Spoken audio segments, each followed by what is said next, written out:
Almost no one notices this hidden message about Jesus in the book of Revelation, but it changes everything. What John wrote in Revelation chapter 22 is mind-blowing and nearly invisible to modern readers. In the story, Jesus had sent an angel to John who had just finished showing him a vision of the future. And that's when John repeated one of his biggest mistakes. But it's also one of the hidden keys to what this story is hiding. The angel wanted John to write down this vision to share with people who found themselves in the absolute worst kind of situation, being killed and imprisoned for something they believed. Now, they desperately needed some sign that God would someday fix everything that's wrong with the world. They needed hope. And after John got to see a glimpse of a better future and a better world, he just couldn't hold his emotions in. If you've ever been going through something that's really terrible, and you felt total despair, and then you get a glimpse at a light at the end of the tunnel, the emotions can just hit you like a tidal wave. So John, he just lost it. He fell to the ground and he started worshiping the angel who had shown him this vision of the future.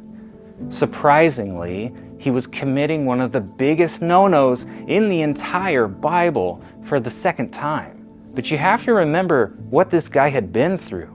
According to Tertullian, he survived being boiled alive, and all of his friends had been murdered. He was the very last of all of Jesus' disciples alive.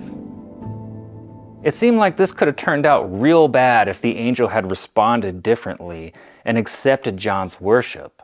Now, some scholars say this didn't actually happen. John just wrote it in the story to make a point, because people were worshiping angels at that point in history.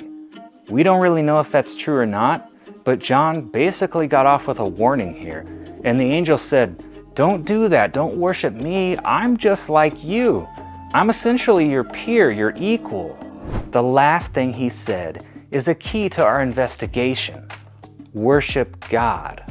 So that conversation takes place, and then comes this quote, "Behold, I am coming soon, bringing my recompense with me, to repay each one for what he has done. I am the Alpha and the Omega, the first and the last, the beginning and the end." A lot of you guys who watch this channel are wrestling with whether or not Jesus is actually God or simply the Son of God. Well, one of the keys to answering that is here in this passage. But John doesn't tell you who's speaking here, so it's kind of hard to see at first. Thanks a lot, John. The speaker here can't be the angel. The angel just said, "Worship only God." But whoever said this just called themselves the Alpha and the Omega. What John did here was kind of sneaky brilliant, maybe too brilliant. But if you've read Revelation, you might remember hearing this quote earlier in the book. Ancient writers would sandwich their stories in between their main point. So what's John doing here? Take a look at Revelation 1:8 next to Revelation 22:13. Revelation 1:8 says, "I am the Alpha and the Omega, says the Lord God, who was and who is to come, the Almighty." Well, back to Revelation 22, we find out a few sentences later that the person speaking here is Jesus. If you haven't figured out what John did yet, it's this. He took a verse containing a description of God, and he applied it to Jesus. So he's saying, without directly saying, Jesus is God. They're the same being in two different forms. They're separate, but they're the same. I like to think of them as two separate but overlapping beings. You won't find the word Trinity in the Bible, but verses like this are where that concept comes from. And in this particular passage, we see two of the three members here. This depiction of Jesus as God was his big sandwich statement. Another way scholars would talk about this is they would say John bracketed the story in between these big statements. Some people might look at these verses as contradictions, But in the ancient world, this was actually a literary strategy that people used all the time, and the New Testament writers used it a lot. Instead of just saying Jesus is God like we would in our modern language, well, they would take a verse about God and then sub in Jesus in place of God. It's substitution. And make no mistake, this is not an accident. This is intentional messaging. If you want more quick tips like this, join my email list in the video description. When John was told not to worship the angels and to worship only God, well, that's also a clue, because what does he do right after that?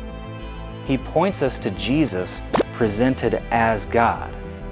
The whole point of this book is someday in the future, Jesus is going to put the world back together the way it was meant to be, and everything that you hate about this world will no longer be there. When that happens, it will no longer be cold, decaying, painful, or lonely. And Jesus has the power to do that because he is God in the form of a human. The answer to the question, is Jesus God or is he the Son of God? Well, according to John, it's both at the same time. This is something that people have a hard time wrapping their minds around, and I get it. How could one being be two different persons and yet at the same time be the same person? I don't know. I mean, I think that's kind of part of what makes God a type of being that is different from all of us and different from the angels. So wrestle with it. Take your time. Now you know a literary strategy to look for in the Bible. But what most people don't know is other biblical writers did this too. Paul and Mark wrote about Jesus even earlier in history using the exact same strategy. Mark was a lot more subtle about it, but it's still there if you know what to look for. So if you want to uncover an example from Mark, watch this video next.